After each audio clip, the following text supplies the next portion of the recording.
do you guys ever struggle with the whole like positive, like, you know, kind of like positive vibe, or you guys like, oh, you guys are cheesy, like, because I always like to counter like the devil's advocate or whatever. And Yeah. if you do, how do you deal with it? I just like to think that there is a different demographic for every type of music, and my music is only for the people that like that style of music. So if someone has an opinion on it that's not, you know, that's negative, that's totally fine. And I totally respect that. And I, you know, just keep doing what I'm doing. I don't take it personally because they just have different taste. I don't think that there's good or bad music. There's just different types of music, and it just depends on what you like or don't like. So that's what's helped me stay positive and not be like, you know, affected by anyone's opinion about our music. Exactly. And how do you deal with that in like in your life though, in general too? Because I think what I want to also speak to is how are we responding to this life that we've been given? You know, like do you struggle though? Like you don't For ever struggle with sure, that? bro. Because I definitely have struggled with it. So, Dude, I've been dealing with so much personal negativity in my life. This past year has probably been like the most challenging time ever because I've just been like, yeah, you know, shit hit the fan, and like you can choose how you respond to it. But I have this daily practice. It's a meditation of chanting a mantra. I've been doing it for 6 years, and that helps me stay grounded when can we do it? What's that? Can we do it? It's Nam. I'm down, bro. I'm serious. I'm gonna type it out here. Nam Myoho Renge Kyo, so you can read it. I just texted it. Nam Moho Rego. Myoho Renge Kyo. All right, I'll say it better when you do it. All right. So what do you do though?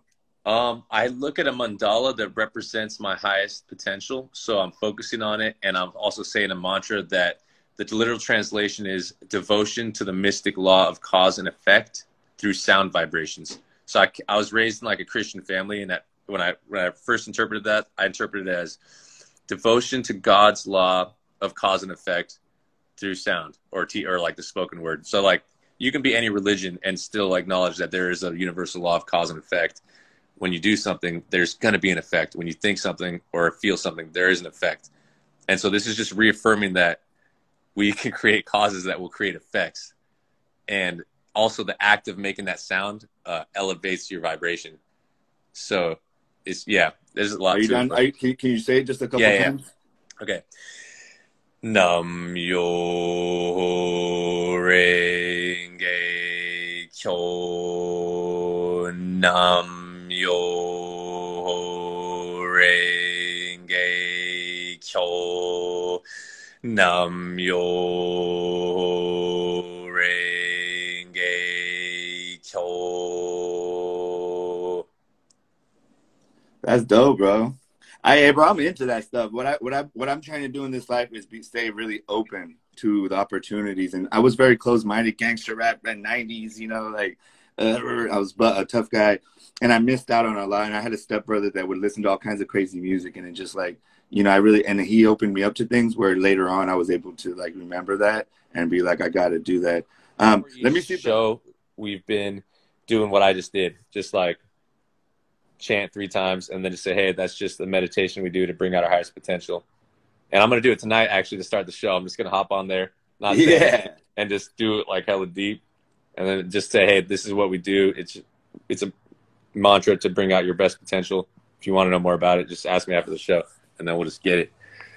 Dude, that's cool, bro. That's kind of like, you know, I always watch Bob Marley, like, you know, documentaries and stuff. And, you know, he's one of the persons I wish I would have documented. You know, I got to document and be in that crowd, because there's this feeling when you're in these big crowds of this energy, you know, what's going on. There's like a religious or a spiritual experience. Oh, yeah. You know? And like for like, and he would talk about like, even his wife would say like, you know, I didn't really trip on the flesh stuff because I felt like we were part of something. We were spreading a gospel, you know, and so, you know, and they were healing the people and stuff. So I feel like what a beautiful thing, you know, like how does it feel to like help people, even if you don't know, like it's your intentions, right? Your intentions. Yeah. What are your intentions with your music? To help people realize that they can pursue whatever like really excites them. It might not be music, but whatever that is, like I know by me taking action towards it and challenging myself, I already see other like local artists that are throwing their own shows now and like, you know, making things happen. So that's, the goal is to, elevate. The more you help other people, the more you help yourself. Exactly. I mean, that's what I started doing, is giving back, and it just like, it's a better energy force, you know? Yes. So how has the pandemic affected you and your spiritual welfare? At first it really was a challenge, and I would wake up feeling hella depressed and like upset that everything was happening. I felt like I had no control over it. But I was like, all right, this is why I have this practice of chanting. So I like made a goal for myself to chant every day for a certain amount of time. And I made a goal for myself to call 10 homies, and just like hella inspired. I was like, dude, I'm just going to start throwing these out in nature, so whoever wants to come can still like gather and play music. And so that's when I started doing that. It was like around last July. Yeah, man, it's been such a weird, like, sad thing, you know. Like, my daughter will be running towards the playground, and I gotta put a mask on. And I'm cool with the mask thing right now, just because, like, in my opinion, I'm like, whatever, I'll put a mask. I'm not gonna spend so much time tripping about it than just dealing with it and knowing in a couple, you know, whatever, that I won't have to do it eventually. But like, you know, I feel like for a lot of artists, it's been hard because artists are all about connecting, you know, and like building and like vibing and socializing and like kicking it, you know. So it's like, man, it must be like, you know, for me, like, I miss taking pictures. There's a sign that said I miss effing, you know, I want to go to an effing concert, and I was like, I want to shoot an effing concert. And like, because I get so much pleasure from my photography and documenting in the moment the energy that's happening, you know. How is there many people like y'all, you know? Like, have you met anybody that, like, you know what I mean? Like, has there people that you've been able to, like, a community of people that you've been able to vibe out, that are musicians that are kind of on the same kind of vibe, you know, really trying to intentionally put these vibrations out? Definitely. Yeah, there's a few artists that have been rocking with us for a minute. One of them is this kid, Mystic Misfit. He's a younger kid, but his lyrics are very conscious and very, like, if you actually listen to them, they're like, it's actually shocking how, like, good they are. There's this other kid, Nico Otis, who's also a young kid. He's like, Shout out. He's an MC, but he also rocks with a band, which is dope because he'll have a drummer up there, just like live drumming and rapping. Oh, yeah, that's it. Sick. I love anything like that. Yeah, it's different. And then what are some of your inspirations, like musical inspirations, though? For sure. My boy Pure Powers was the first like rapper that I ever became friends with that was actually going for it, like hard, like doing any show he could, promoting his own shows. Yeah, I know you're talking about. I like him. Yeah, yeah. I met him at some after party for something at the Flamingo. Yeah. Yeah. And that just showed me, I was like, well, dude, this guy's like just like me, and he's just doing it. I met him after I was dating this girl at the time, and he was handing out CDs, and he was totally hitting on her, and I was just like sitting down the street, and I was like, that's all good, like, you know, whatever. Yeah. And then I looked at the CD, and I was like, that's this it. guy's fucking dope, dude. He's got like his own art on it. He's got a whole CD. He's handing it out, and I was like, and then I met him through the Buddhist practice. Like, someone invited him to a meeting, and I was like, oh yeah, I remember you were hitting on my girl, but it was all good. Like, he was like, oh, I'm sorry, you know, he was just promoting his music. But you know, it is what it is till they know. But yeah, man, I like his music too, and I just like to, when I see people that are like not afraid to, one, be themselves is the biggest thing, you know. How does that work? How does it work when in a world that wants you to sell out, in a world that wants you to kind of be more materialist based? Kind of for me, the mother of my child has a really cool, I love the name of her tag. It's called Unbecoming to Be. It's just like the dopest, like, you know, you break yourself down to build yourself back up kind of thing. And so kind of, how do you still remain true to yourself? Or is there ever a struggle? Is there ever like opportunities that make you feel like, man, I know if I take that opportunity, it might mess with my spiritual wealth, you know? Or have you had to deal with any of that? Or do you feel like you make pretty good decisions?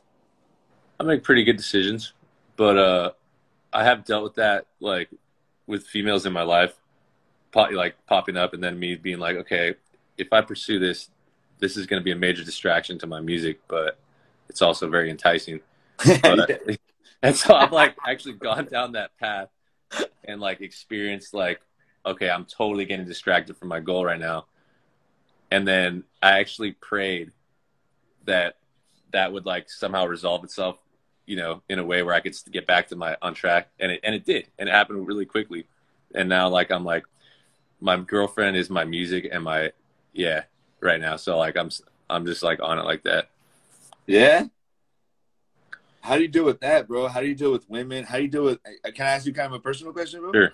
A little bit more. How do you deal with? Well, here, you know what? I'll say it first. So to start, I like to do that first instead of asking you something. So I deal with flesh, and I deal with attention, and I deal with women's attention, and I'm working on that, you know, because I love women, but I also want to love. I kind of don't want to love one woman, you know. And in my future, I respect my father and my stepfather who were, you know, the ladies' men when they were single, but when they were, you know, they were, you know, respectful, and they, you know, I never dealt with disrespect in the home like that, you know, and I don't want that to happen in my life, so in the future. So I was just wondering, as an artist, as somebody that's trying to do positive things, but also as a man, that I love women, and I'm not going to pretend that I don't, you know, I do.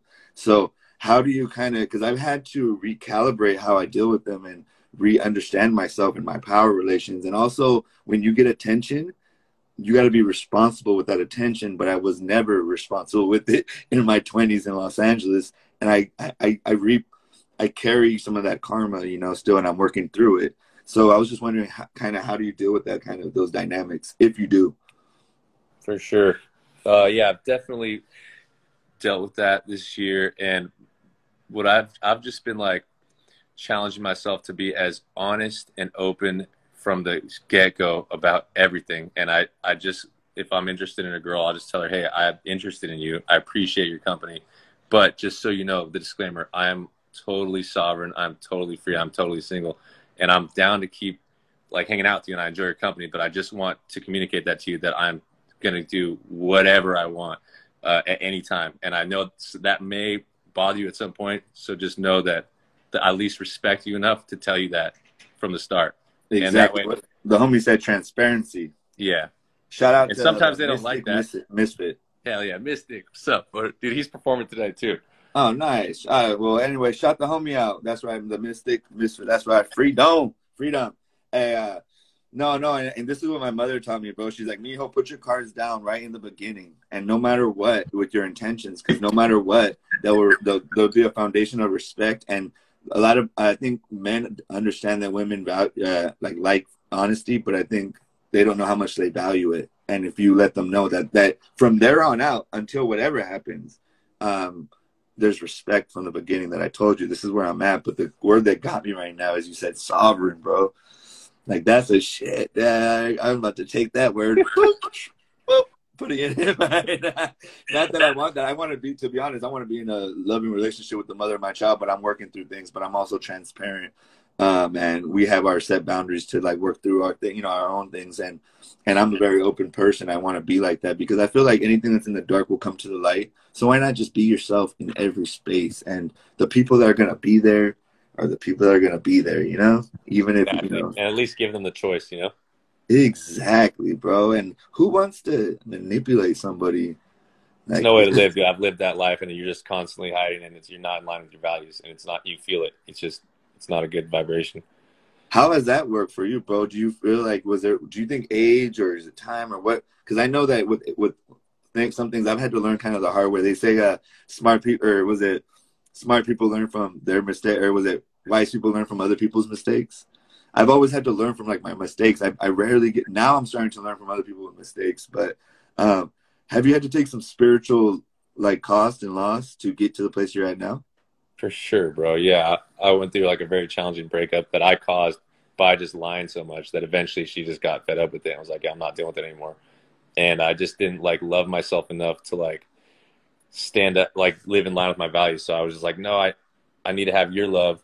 So I'm just going to lie to keep you around, when really that's not like my like highest self that's not in line with my highest self.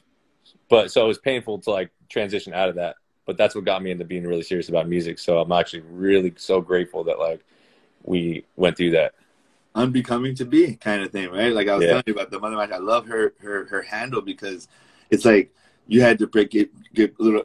It's like we always had to break down a little so we can rebuild it up in the new kind of way that we want in this life, you know. And so that's what I've been doing, you know. And then me having a daughter really opened up me in a huge way. And I knew it would, but I didn't know how substantially that it would change, you know. And everybody tells you, and then it did. And then having that feminine force in your life, you know, and you see a human being that's, I've never looked at a baby, bro, or like a woman, and there's, besides my mother and, you know, family members, and there's nothing physical, right? It's just, I love you, but nothing like flesh, right? And to have a daughter that looks like you and you feel no kind of weird, it's just love. There's no sex, no flesh. It's just pure feminine love coming towards you with nothing to hold you, no trauma in between, because she's been well taken care of. And it just has made a big effect on me, and why I'm very serious about like promoting. You know, I'm going to interview people that are gangster rappers and all that, bro, because I believe like we need to promote everything. Like, do we need to talk about what these streets are and we can all talk about it?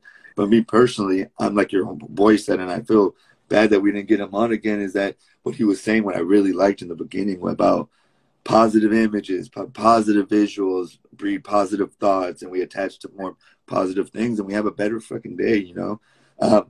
How are you gonna, like, what's the next step? What's the next evolution? Like, what's your next little step that you're kind of, you know how we all have our little, we're like picking the brain, kind of like plotting. Sure, dude. What's your next vibe, you know, that you're trying to jump on? I just spent like some time planning recently, and I set out all the next every single Saturday from here until I think July. I want to either do a pop-up show and then do a pop-up tour, RV tour, and we're doing a festival in Utah in April, and then a festival in Wisconsin in May. And then from there, we're either going to cut south and cut back, or I'm hoping I can convince JR to come with me, hit an East Coast tour and just go south and all the way back. And just promote the album and just do like cause a scene wherever we go, to like hop on top of the RV with the speakers, pull up to like where people are hanging out, and just like go hard. Oh, that's tight. How do you have the courage to do that? Bro, the first time we did that was during the middle of the pandemic, when everything locked down. We just released our album, and I was like, fuck, man, I really wanted to promote. Did you go to LA or something? Yeah. We rented an RV. We filmed a video just stopping along the way, performing for like whoever was out there. And it wasn't that many people, but there was, the most people that we saw were in Ocean Beach. We're like, okay, this would be a good time to do it. And Jared was like, all right, let's do it. And I was like, my heart was like pounding. I was like, we might go to jail. We might, who knows what's going to happen.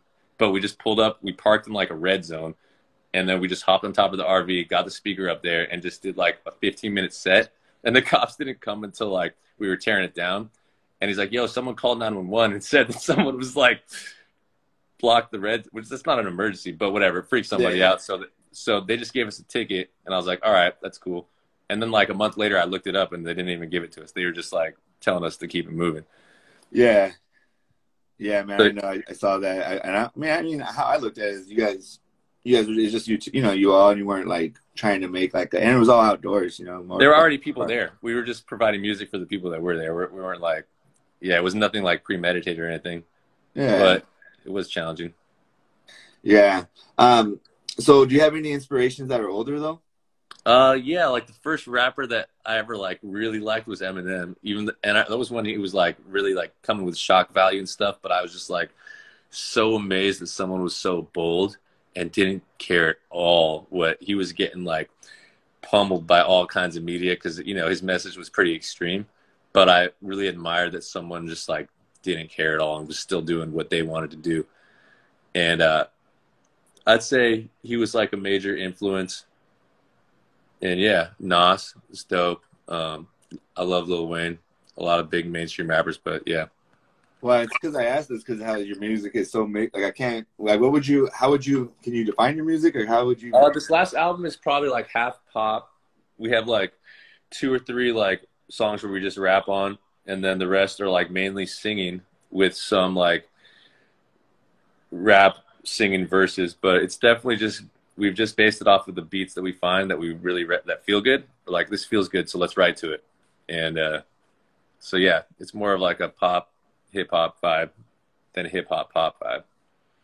Are you guys into cannabis? Yeah, definitely. All right. How do you feel about the cannabis world and music, and just because again, I'll give you a little context. I got back into cannabis, and I got a little bit of shade, for it, and I'm like, I'm not the type to. I feel like I walk with courage, because I'm gonna be me. But like have you got any backlash even in your spaces with that? Even though I know it's very liberal, but what was the question? just do you ever get backlash for any of that? Do you have? Is there any like? I can't believe that there's still taboo over it, but there still is. I feel. Do you feel like there still is? Everyone within my sphere of influence that I engage with is pretty much totally cool with it. I try to be respectful when I'm smoking to not like do it in like people's faces but like just in the past few years, like I feel like it's totally acceptable to smoke a joint in public as long as you're not like blowing it. Yeah, I don't want to like because the smell like I wouldn't want to like just blow it on something because I think it's still kind of like a public thing, but yeah, like I'm not gonna on my personal stuff. I'm not gonna stop being me though, and I started smoking weed again because I come from like recovery. Like, I quit drinking and doing a coke, you know, in Hollywood, and I 7 years now, and but I have friends in recovery and stuff, bro, you know, and you know, and I was in AA and all that, but I also have to move with what I feel comfortable, and I just felt like that plant wasn't here to hurt me, and I dealt with a lot of my spiritual demons already that was making me drink, you know, and making me hurt myself, you know. How do you see alcohol? I like to enjoy a glass of wine or a beer occasionally. I've definitely struggled with it. But I went on probation for like I was actually on probation for 4 years, and that was the first time in my life that I couldn't drink at all. And it made me realize that shit and it gave me a good time to just like chill. And now I just enjoy it mostly in moderation. It's pretty rare that I'll get like drunk, but I mean, I think it's okay to get drunk every once in a while. Like for me, I'll die if I drink, but like eventually, but like if you're just, I think it's a privilege, you know, just like with anything, you know, and if you balance it, just like with weed, bro, you can smoke too much weed and just be one of those stoners that, and you know, you probably know a couple that kind of are always high, so like they're regular when they're high, and it's kind of like I like to. I mean, it's the pandemic, so I'm definitely smoking a little bit more, but. And I don't really see it like a negative thing, but I do like to have time that doesn't feel like I don't wake up and smoke right away. I actually wait 2 hours almost because I want to kind of feel my awakeness first, and you know. Same. I like to give myself a little bit of time, and if I catch myself wanting to smoke right away, I think, okay, what's going on that's making me want to do this so soon? Because I can wait at least an hour. So that's good to have that like presence of mind, you know. Yeah, I've been very like self-reflective on that. I actually went through a kind of when I got back into it, not right away, but I started working with like a bunch of dispensaries and stuff, and I just started smoking a lot because it was there, you know, and I was marketing it. But and I had a great time, but then it became kind of it wasn't as special, you know, so I had to kind of pull back a little and make sure that I kept it kind of precious, not just whatever. Oh, you know, just you know. Yeah. I just wanted to shout out to the homies who are joining, Kelly, Mystic, and whoever else is on. Thank you guys for tapping in. Yeah, man, for sure. And just let the homie know my bad. You know, we this is all like new. And but what I want to do is make sure that this is a place for you guys to come anytime when you're dropping something in, and make sure, you know, next time I'll make sure to like, well, I think I'll probably have the update by then, but if not, we'll get to, you know, I wish I got a tap. I should have stayed on with him more, but I wanted to make sure to jump and get both of you guys on, you know, but yeah, man, what I want to make is this platform as a space for us to just like, I'm going to interview people basically every day, bro, just for like a little bit of time. This one a little bit longer just because I had to go off. So, but I want to like keep interviewing. And so when I keep interviewing everybody, then we build this community of like people that have been interviewed, and you can check back anytime. You can create this space where if you need to tag me just to promote something, you can. Like it's like you know how people get funny about their like, no, dude, it's cool. Like let's you know, like a lot of people compete when we can collaborate, you know. And so you know, so before we go, I just wanted to see if you had any lasting thoughts. And right before we head out, if you could leave us with a little bit of that one more chant. Definitely. But any shout outs first though? Yeah, shout out to all the homies that have been supporting our shows. Mystic, Nico, Kelly came to one. We're performing tonight behind the taco trucks in Roseland from 4 to 9:30. We go on at 9, so hope you guys can make it. For sure. All right, we're gonna go out with a little bit of, what would you call this? Tell people what it is. It's called it's a Buddhist mantra, Nam Myoho Renge Kyo, and it means devotion to the mystic law of cause and effect through sound vibrations. Yeah. Let's do it. All right.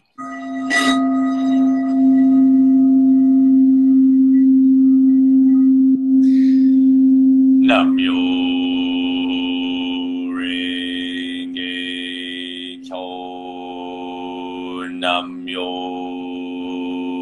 Renge Kyo. Nam Yo Renge Kyo.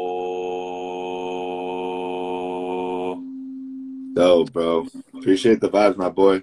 Apologize to the homie for me. Do your thing. Let me know if you guys ever need anything. Again, this is the Pocho Live Show. We in the building. We're going to keep bringing you content from the streets of Santa Rosa all the way to the LA, all the way across the country. Half of these interviews have been actually in Texas this week. I'm going to be doing them usually at 12 o'clock and at 7 o'clock and sometimes 8 o'clock and even maybe a little earlier for East Coast people. So stay tuned. Much love. And this is your boy Pocho1, and we out. TGIF, baby. Adios. Later.